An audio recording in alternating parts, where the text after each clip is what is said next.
Let's take a closer look at how the unrest in Bangladesh unfolded on June the 5th, 2024. মার্কিন পররাষ্ট্র দপ্তরের মুখপাত্র Matthew মিলারকে যুক্তরাষ্ট্রে অবস্থানরত জাতির জনক বঙ্গবন্ধু শেখ মুজিবুর রহমানের আত্মস্বীকৃত দেখা হবে কারা বঙ্গবন্ধুর বাড়ি ঘেরাও করেছে। স্পষ্ট কথা, পরিষ্কার কথা বলি, খুব বেশি দিন না, দ্রুতই জননেত্রী শেখ হাসিনা বাংলাদেশে ফিরবেন। আজকে যদি একটা দেশে গৃহযুদ্ধ বেড়ে যায়, তাহলে আওয়ামী লীগের পক্ষে তো ভারতীয় সেনাবাহিনী আসবে। আজকে যদি ভারত যদি আওয়ামী লীগের পক্ষে আক্রমণ করে, আজকে 32 নম্বরকে রক্ষা করার জন্য যদি ভারতের আর্মি যদি বাংলাদেশে আসে শেখ হাসিনার নেতৃত্বে, তখন আপনি তাদেরকে ঠেকাবেন কি দিয়ে?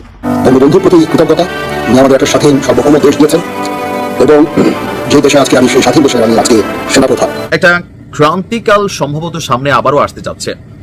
স্বার্থের বাহিরে গেলেই আরেকটা চরিত্র প্রকাশিত হয়ে যাচ্ছে রাজনৈতিক দলগুলো। অপরদিকে সেনাবাহিনীর যিনি প্রধান আছেন জেনারেল ওয়াকুজ্জামান, আজকে তিনি বলছেন এবার ভয়ঙ্কর একটা খবর আসছে।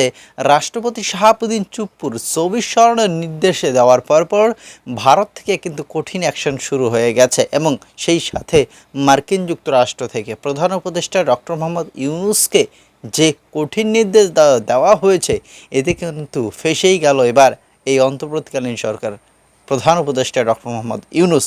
এবং এই যে ডক্টর ইউনূসের যে একটা পরিকল্পনা, সেই পরিকল্পনা কি শেষমেশ সফল হতে যাচ্ছে?